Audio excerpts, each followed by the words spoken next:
ઓલપાડ તાલુકાના સાયણ ગામ ખાતે રહેતા રામ તુલસી પટેલ જન સુવિધા કેન્દ્ર ચલાવે છે.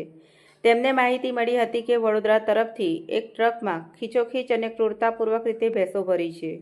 જે માહિતીને આધારે તેઓ તેમની ટીમ સાથે અંકલેશ્વરના માંડવા ટોલ પ્લાઝા પાસે આવી પહોંચી ટ્રકને ઝડપી લીધી હતી અને અંકલેશ્વર બી ડિવિઝન પોલીસ મથકમાં જાણ કરતા પોલીસ કાફલો આવી પહોંચ્યો હતો. પોલીસે ટ્રકમાં તપાસ કરતા ક્રૂરતાપૂર્વક ઘાસચારો અને પાણીની વ્યવસ્થા વગર ખીચોખીચ 15 ભેંસો મળી આવી હતી.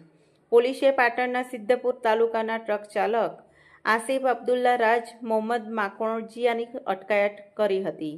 જોકે ક્લીનર સમીર મહેબૂબ બાલોચ ફરાર થઈ ગયો હતો.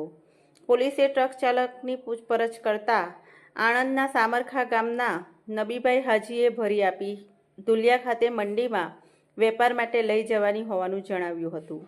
પોલીસે 15 જેટલી ભેંસોને મુક્ત કરાવી પાંજરાપોર ખાતે મોકલી ગુનો નોંધી ભેંસો ભરી આપનાર નબી હાજી અને ક્લીનર સમીર બાલોચને વોન્ટેડ જાહેર કરી વધુ તપાસ હાથ ધરી છે.